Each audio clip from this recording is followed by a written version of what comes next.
우리가 하나님의 자녀에게 일어나는 모든 일은 다 의미가 있습니다. 참새 한 마리도 그 하나님의 허락이 없으면 떨어질 수 없다. 그래서 우리가 하나님의 자녀인데 우리가 일어나는 모든 일, 우리가 일어나는 기쁜 일도 있고 유쾌한 일도 있고 유쾌하지 못하는 일도 있고 그 모든 일에는 다 하나님의 간섭하심이 있고 하나님의 뜻이 거기 있다라고 하는 이 사실을 우리가 알면 알수록 우리는 위로를 받게 되는 것입니다. 우리가 맞이하게 되는 모든 일 가운데는 하나님의 의미가 있는데 그 중에는 그 의미 가운데는 징계가 많이 있다는 겁니다. 그래서 징계의 요소가 아주 매우 많습니다. 그래서 내 삶 속에서 하나님의 징계를 인식하고 그 의미를 깨달을 때 우리는 침체를 이겨내고 하나님의 나라의 기쁨과 의욕과 활력을 누릴 수 있다. 내가 받는 징계를 깨달을 때 그 징계를 내가 지금 징계를 받고 있구나라고 하는 사실을 알고 두 번째 내가 받고 있는 징계가 과연 어떤 의미인지를 알고 그러면 기쁨과 감사와 찬양과 활력이 회복된다라고 하니 이 원리입니다. 그래서 하나님께서는 자녀에게 징계를 주시는 거죠. 자녀를 사랑하기 때문에. 그래서 오늘 말씀 5절 말씀 보겠습니다. 또 아들들에게 권하는 것 같이 너희에게 권면하신 말씀도 잊었도다. 일렀을 내 아들아 아들이기 때문에 주의 징계하심을 경히 여기지 말며 그에게 꾸지람을 받을 때 낙심하지 말라. 하나님께서 우리에게 징계를 하실 때 꾸지람을 하실 때 낙심하지 말라. 6절 주께서 그 사랑하시는 자를 징계하시고 그가 받아들이는 아들마다 채찍질 하심이라 하였으니 우리를 왜 징계하십니까? 우리를 사랑하시기 때문에. 하나님은 그 받아들이시는 하나님이 버리신 존재는 채찍질하지 아니하십니다. 하나님이 받아들이시는 아들마다 마다라는 말은 한 명도 예외 없이 하나님이 받아들이시는 자녀마다 채찍질한다. 그러므로 관찰하십시오. 내 삶에 징계가 있는지 관찰하십시오. 내 인생을 한번 돌아보십시오. 내 인생을 이제껏 몇십 년 동안 살았는데 내 인생 가운데 징계를 발견하지 못했다면 너무나 이건 위험한 일입니다. 하나님이 나를 징계하신다고 하는 것을 한 번이라도 못 느꼈다면 그리스도인이 아닐 수 있습니다. 그럴 가능성이 매우 높습니다. 그리고 지옥 갑니다. 그가 받아들이시는 아들마다 채찍질 하시는 것이죠. 그러므로 우리는 징계를 기뻐해야 됩니다. 7절 너희가 참음은 징계를 받기 위함이라.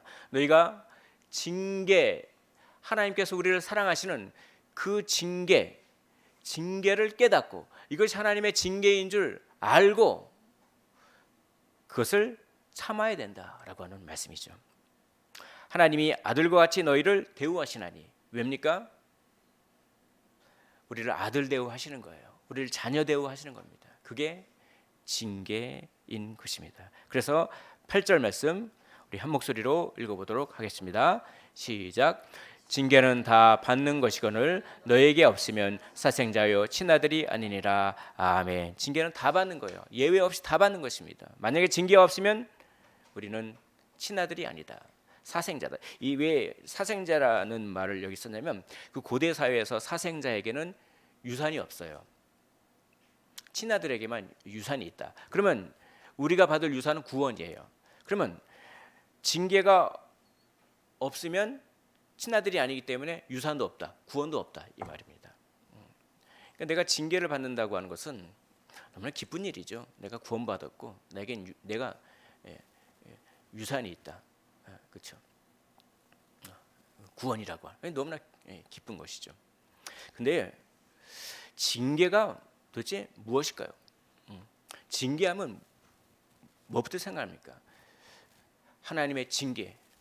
그러면 무섭다. 내가 매 맞을까봐 벌 받을까봐 무섭다. 그렇게 생각하시나요? 근데 그거는 징계를 온전히 이해하지 못한 겁니다. 징계에는 징벌의 요소가 있어요. 그래서 하나님이 우리의 죄를 떠나게 하기 위해서 우리가 죄 가운데 있는데 그 죄 가운데서 우리를 떠나게 하기 위해서 징계를 주시고, 그렇죠? 그 징벌적 요소가 있어요. 그런데 그거는 징계의 작은 요소고, 징계의 핵심은 교육입니다. 교육. 그래서 징계는 두 가지가 있습니다. 첫째는 뭐냐? 우리를 교정하기 위해서, 우리가 죄 가운데 빠졌을 때 그걸 교정하기 위해서 하나님께서 사랑의 회초리를 하시는 거죠. 그러나 그것만 있는 것이 아닙니다. 우리가 독감 예방 주사 맞으셨나요? 다 맞으셨죠? 징계는 그런 징벌만 있는 것이 아니라 어떻게 보면 더 크게 미연에 예방하는 요소가 있어요. 징계를 그러니까 징계를 받을 때 내가 하나님께 벌 받을까 두려워한가, 이런 것도 물론 있지만, 그거보다 이것을 통해서 하나님께서 내가 이것이 없었더라면 빠지게 될 위험, 그 위험을 미리 막아주시는구나, 이렇게 생각해야 되는 거죠. 그러니까 징계를, 저도 징계하면 하나님 무섭다, 하나님께 벌 받을까 봐 무섭다, 하나님 무서워가지고 내가 뭐 이런 것도 있지만, 그거는 징계의 아주 일부분이고, 하나님께서 내가 위험한 길에 함정에 빠지지 않도록 미리 알려주시는구나, 미리 예방해 주시는구나, 이렇게 생각하는 거예요. 이게 징계의 핵심입니다.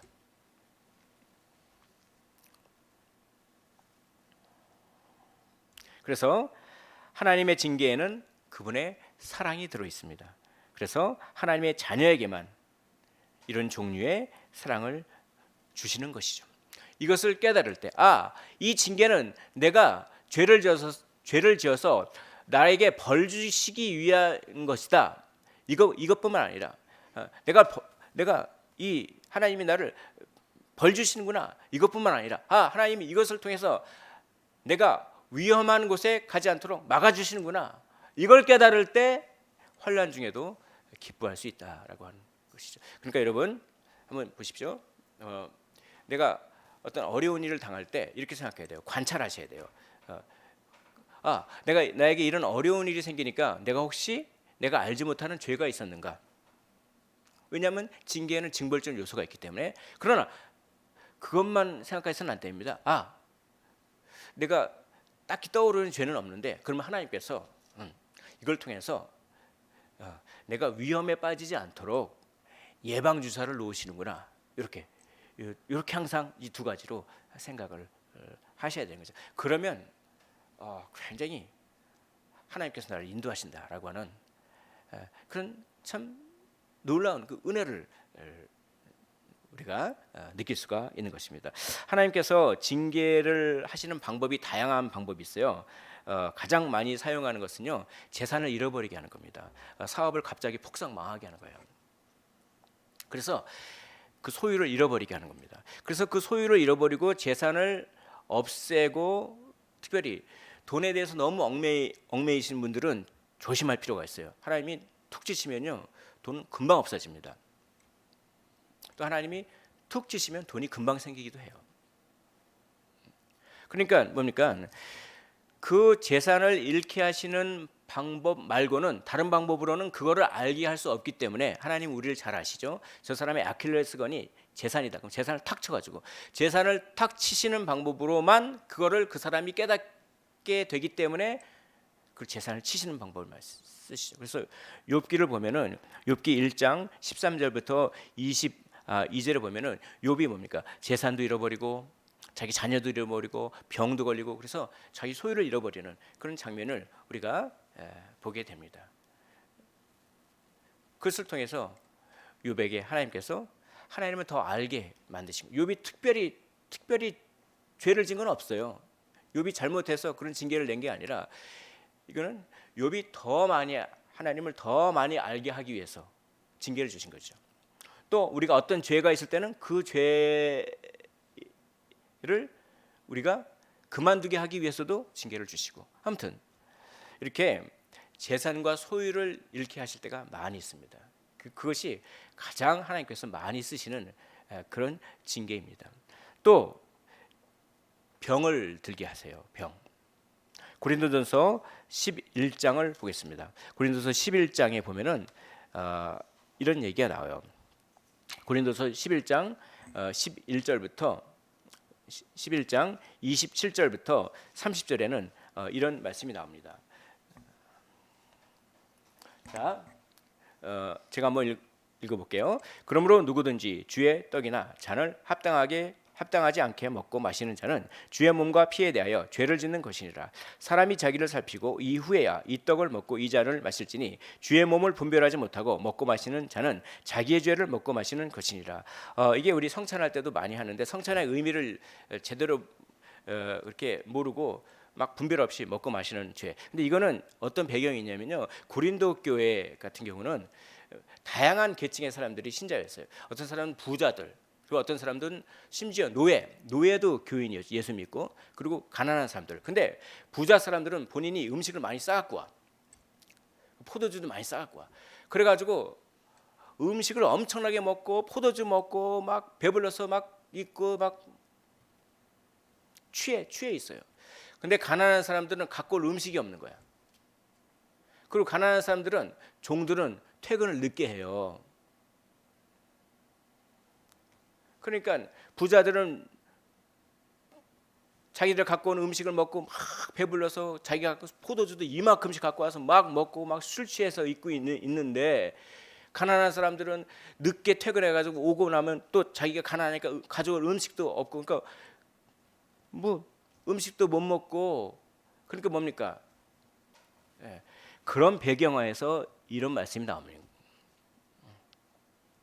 그런 배경하에서 누구든지 주의 떡이나 잔을 합당하지 않게 먹고 마시는 자는 주의 몸과 피에 대하여 죄를 짓는 것이니라. 그렇죠? 그런 다음에 30절에 말씀을 합니다. 고린도서 11장 30절입니다. 자, 30절을 우리 한 목소리로 읽어보도록 하겠습니다. 시작. 그러므로 너희 중에 약한 자와 병든 자가 많고 잠자는 자도 적지 아니하니 그러므로 너희가 이렇게 죄를 졌기 때문에 그 징계로 너희 중에 약한 자, 몸이 비실비실해요.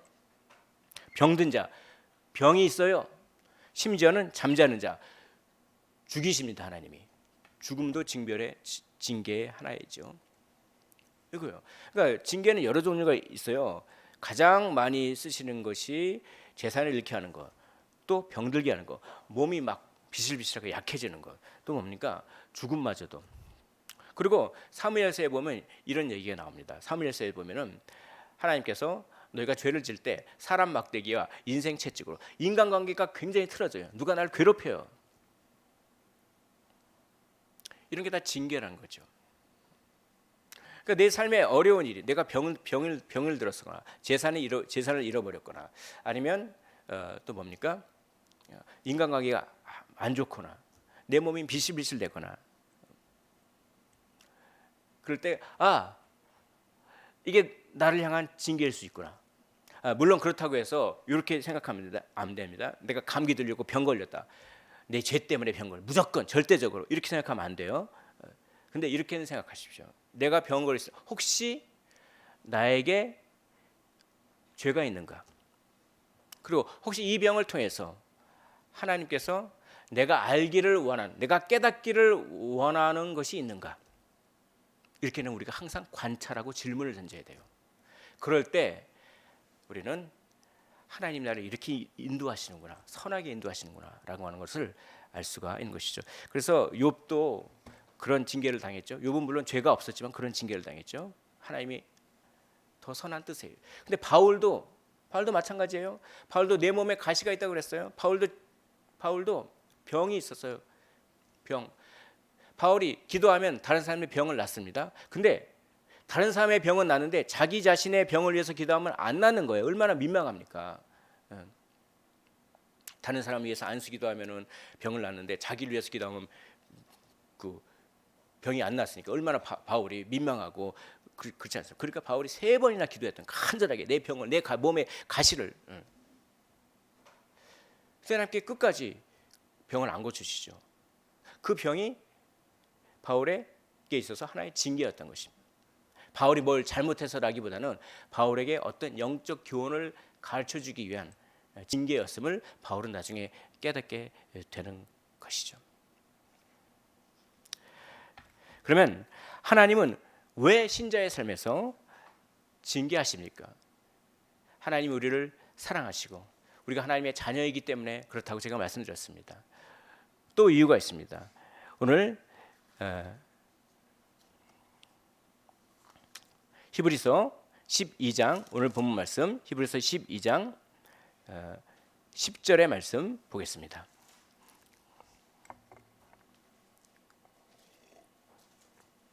히브리서 12장 10절의 말씀을 제가 읽어보겠습니다.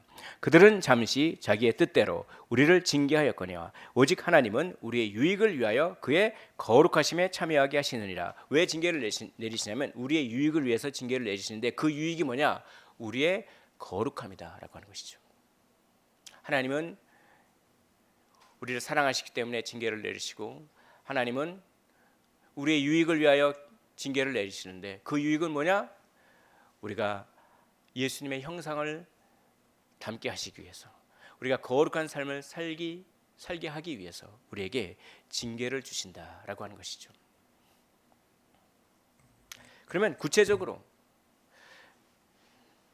한번 생각해 보겠습니다.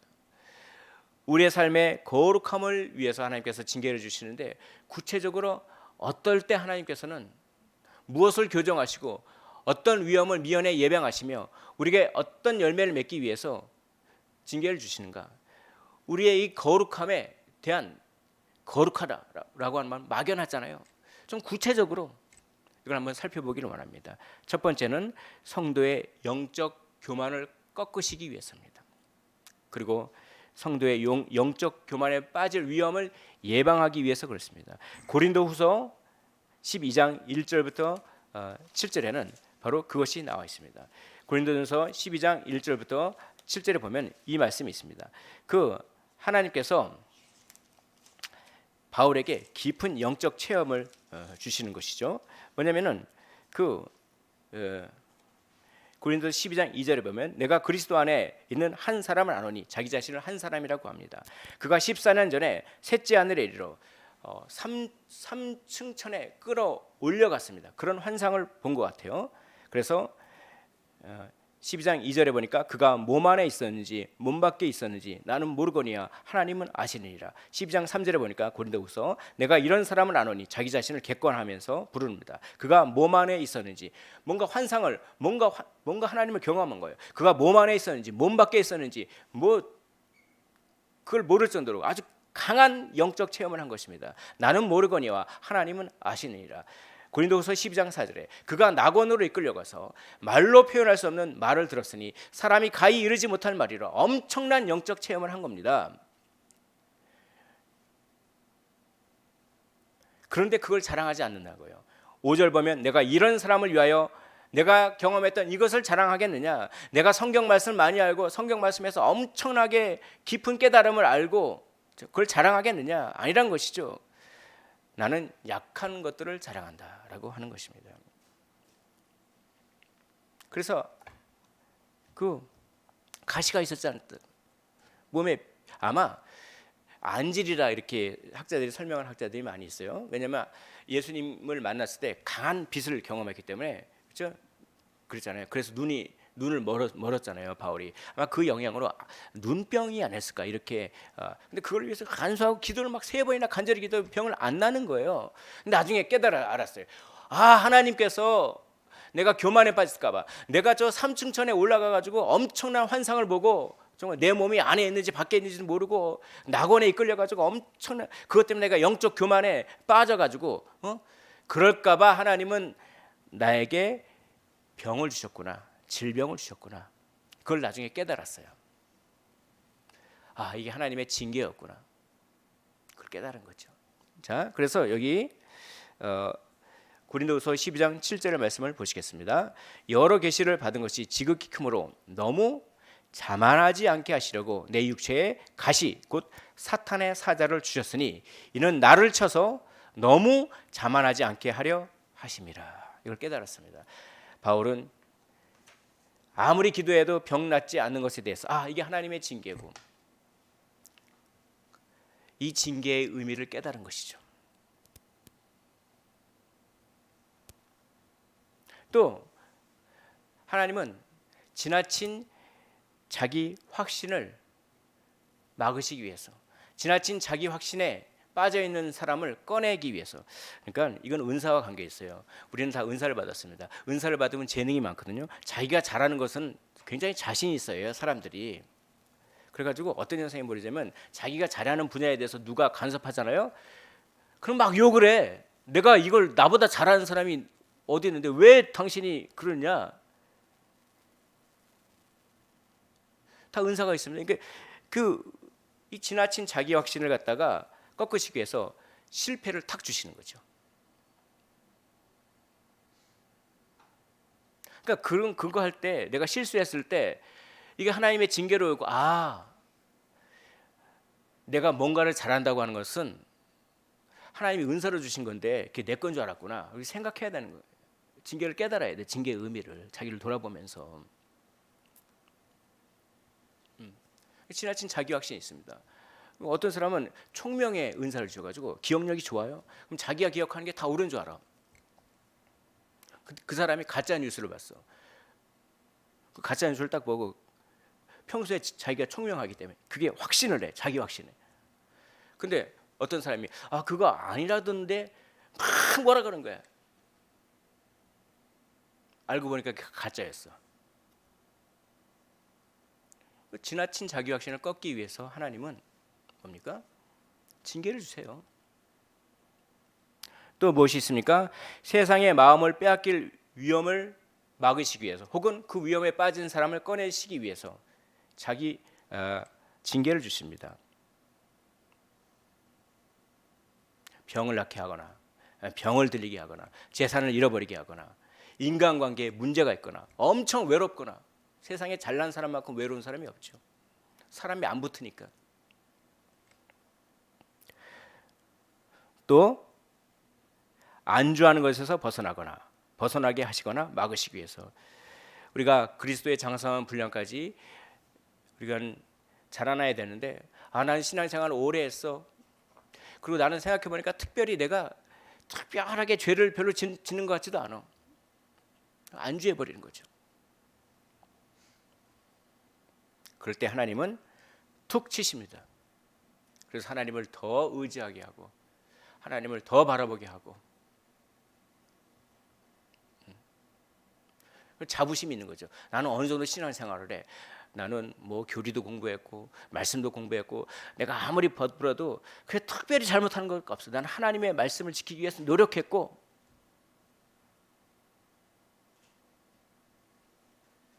근데 하나님은 안주하지 말라는 거죠.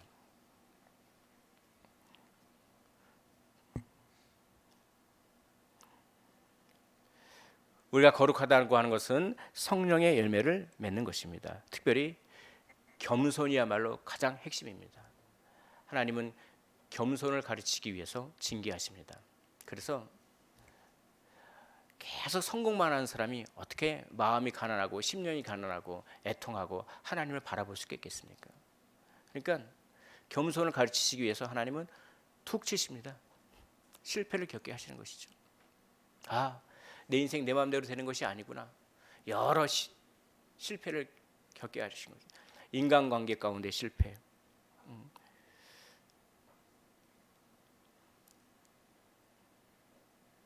여러 소유에 대한 실패. 또 하나님은 우리가 온유한 사람이 되기를 원하십니다. 그래서 징계를 하시는 것이죠. 그래서 우리에게 염소와 같은 사람을 붙여주십니다. 막 치받는 사람. 아이고, 내 주위에는 왜 이런 사람밖에 없을까? 나는 왜 이런 부모를 만났을까? 나는 왜 이런 내가 내 뱃속으로 난 나의 자녀가 왜 이럴까? 그렇죠? 내가 직장 생활을 하는데 나의 상사는 왜 이런 상사를 만났을까? 나의 남편은 왜 이럴까? 나의 아내는 왜 이럴까? 하나님은 우리가 온유와 인내를 맺기를 원하십니다. 그래서 그런 징계를 주시는 것이죠. 내가 어떤 사람에 의해서 괴롭힘을 당할 때 왜 저 사람을 나에게 붙이셔서 그럽니까? 라고 원망이 나오려고 할 때, 이거는 하나님이 나에게 온유와 겸손과 인내의 열매를 맺게 하시는 징계구나 라고 생각하라는 것입니다.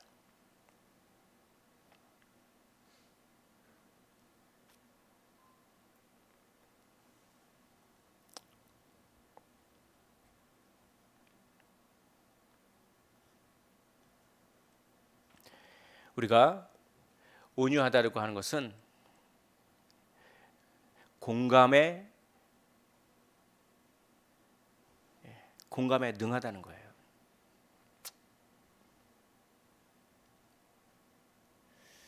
가만히 한번 생각을 해봤습니다. 제 자신을. 내가 온유한가 날카로운가? 내가 공감하는가 공감하지 않는가? 그러니까 나밖에 생각하지 못하는 내 기분, 내 감정, 내 이익, 까탈스러운 거 있죠. 까탈스러워요, 되게. 이게 이렇게 돼야 되는데 왜 그렇게 안 됐어? 그것만 생각하는 거야. 이게 이렇게 될 수밖에 없었던 상황, 그 사람이 그렇게밖에 할 수 없었던 상황, 속이 좁은 거죠.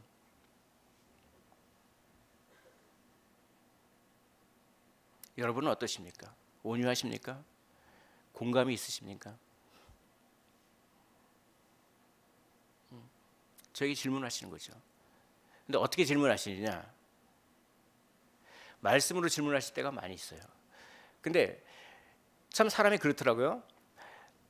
말씀으로 하나님께서 깨닫게 하시고 그때 말을 들으면 징계를 안 하세요. 근데 꼭 말씀을 알아도 지키질 않아.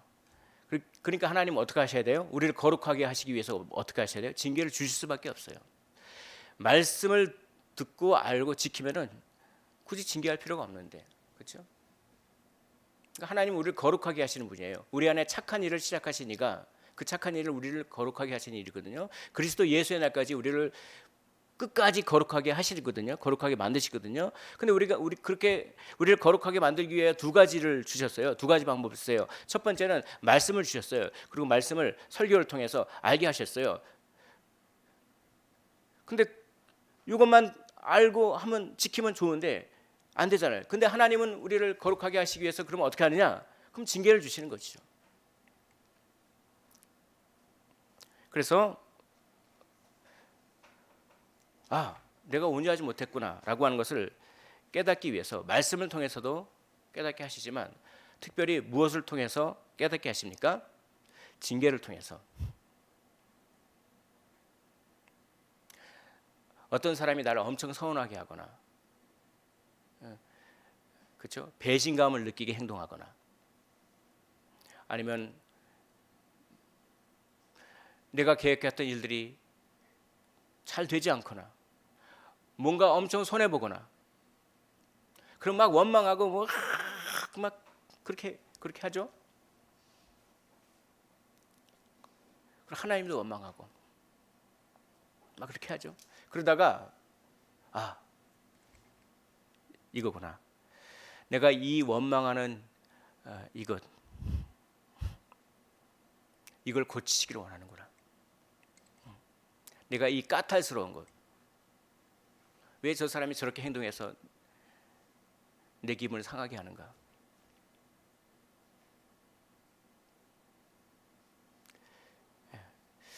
그러니까 제가 징계에 대해서 이 말씀을 준비하면서 기도하는 가운데 또 여러 책들을 보는 가운데 새롭게 깨달은 게 있어요. 저는 징계를 두려워만 했습니다. 하나님께 벌 받을까 봐. 근데 그게 아니에요. 그건 아주 일부분이고, 이 징계는 정말 하나님의 사랑이구나. 그리고 감사하게 되는 거죠. 그리고 이렇게 생각했습니다. 내 삶을 돌아보니 계속 징계를 받아왔구나, 나 이때까지. 하나님은 계속 때마다 날마다 나에게 징계를 주셨구나. 이걸 깨닫게 됐어요. 저는 징계를 이렇게 생각했어요. 뭔가 특별히 잘못한 거 있었을 때 하나님께서 징계를 주신다. 그게 아니라고. 하루 24시간 1년 365일 우리가 사는 인생 매 순간이 다 징계였어요.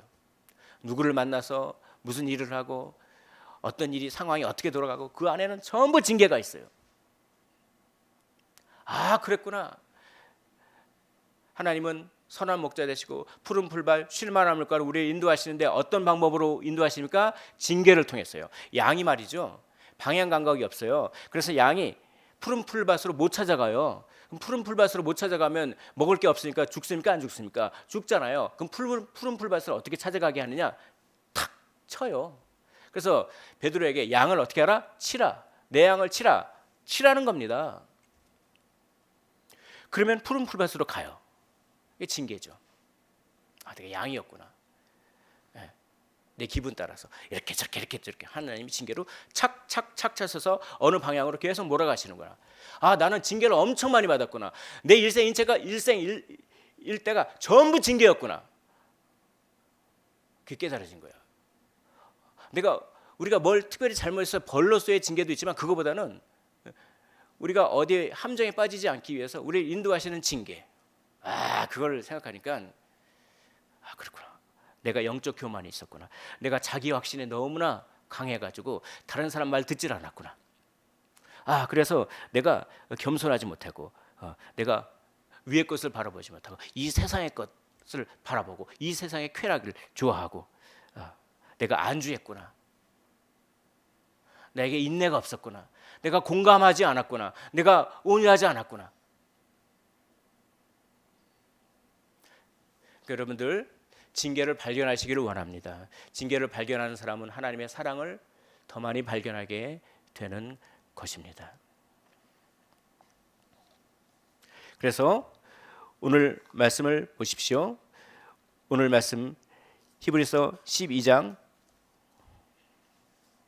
10절을 보면 그들은, 여기서 말하는 그들은 부모들입니다. 육신의 부모들은 잠시 자기의 뜻대로 우리를 징계하였거니와 오직 하나님은 우리의 유익을 위하여 그의 거룩하심에 참여하게 하시느니라. 모든 것이 우리의 유익을 위하여 징계를 내시는데 부모님들의 징계는 한계가 있습니다.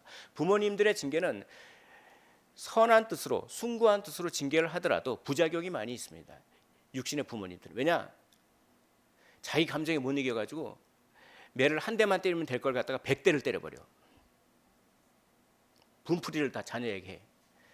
그래서 선한 뜻은 사라지고 부작용만 남아. 자기 뜻대로 한단 말이죠. 그러나 하나님은 정확하게 우리에게 필요한 만큼 징계를 하십니다. 우리의 유익을 위하여. 이게 하나님의 말씀이기 때문에 믿으셨으면 좋겠습니다. 그래서 그 징계가 11절 무릇 징계가 당시에는 즐거워 보이지 않고 슬퍼 보이나 후에는 그로 말미암아 연단 받은 자들은 의와 평강의 열매를 맺느니라. 의로운 열매, 온유와 절제와 사랑과 인내와 그렇죠? 하나님을 바라보는 마음과 겸손과 이런 의의 열매를 맺는데 그 의의 열매의 특징이 평강의 열매, 즉 평강의 의의 열매 이렇게 번역할 수 있어요. 뭐냐? 만족스러움을 느끼는 의의 열매. 그래서 우리가 겸손과 온유를 배우면 그것이 우리를 행복하게 하고 우리에게 영적인 만족을 준다는 것입니다. 하나님의 징계는 정확하세요. 지나치지 않습니다. 인간의 징계는, 인간 부모의 징계는 지나쳐요. 좋은 뜻으로 하려고 했다가 더 지나칩니다. 그런데 그런 인간의 징계를 받고서도 부모를 공경하지 않느냐, 이런 얘기입니다. 이런 논리입니다. 그런데 하물며 하나님의 징계를 받고서 너희는 얼마나 더 하나님을 공경하고 하나님의 그 뜻, 하나님의 마음, 우리를 위험에 빠뜨리지 않기 위해서 징계를 주시는 그 하나님의 마음을 알고 하나님을 더 사랑하고 더 고마워하고 더 경외하고 더 감사하고 징계를 감사하고 징계를 주시는 하나님을 더 찬양해야 되지 않느냐. 하나님의 마음을 좀 알아주라. 우리가 환난을 당하고 어려운 일을 당할 때, 유쾌하지 못한 일을 당할 때 거기 안에는 징계 요소가 있습니다. 그걸 보면서 하나님의 사랑을 느끼는 거죠. 참 어떤 그 운동선수가 있는데요. 운동선수가 나이를 많이 먹어가지고 이제 은퇴를 하게 되는데, 그렇죠? 은퇴를 하게 되고 그래가지고 이제 자기가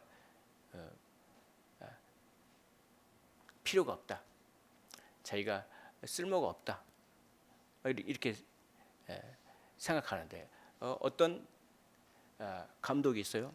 감독이 자꾸 연습을 시키고 훈련을 시키는 거야. 그리고 막 못하면 막 그냥 뭐라 그러고 나무라는 거야. 아니 저는 이제 나이가 어느 정도 돼가지고 이제 은퇴했는데 뭐 이렇게 훈련을 시키냐고.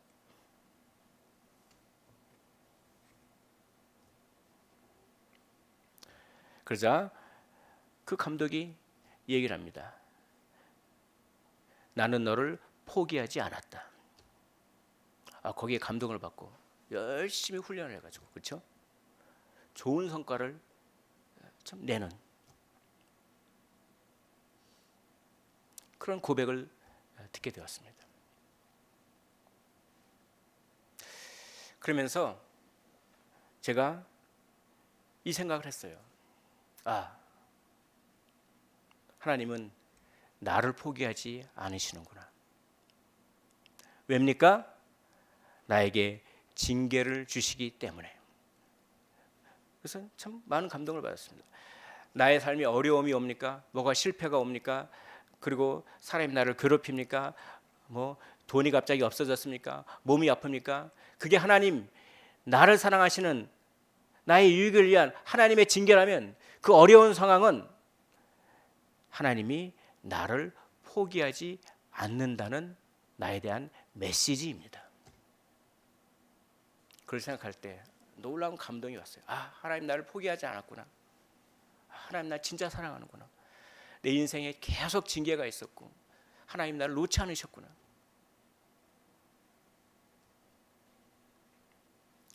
그러면서 참 감사할 수 있는 그런 고백이 저에게 나오게 되었습니다. 하나님의 자녀는 살면서 계속 징계를 경험합니다. 하나님은 그가 받아들이시는 자녀마다 채찍질 하시기 때문입니다. 우리의 구원과 우리의 완전함을 책임지시는 하나님, 우리 안에 시작하신 착한 일을 그리스도 예수의 날까지 반드시 이루시기 위하여 우리에게 징계를 주시는 그 하나님, 우리를 사랑하시기 때문에 자발적으로 말씀의 교훈을 배우지 않을 때 징계를 통해서라도 예수님의 형상을 담게 하시는 그 하나님, 그 하나님의 마음을 인식하고 내 삶 속에 징계가 있음을 인식하고 그 징계의 의미를 이해할 때 원망과 아픔으로만 생각했던 일들이 나를 포기하지 않으시는 사랑의 손길이었음을 깨닫게 되고 하나님을 찬양하게 되는 것입니다. 그런 감사와 찬양이 넘치시기를 주의 이름으로 축원을 드립니다.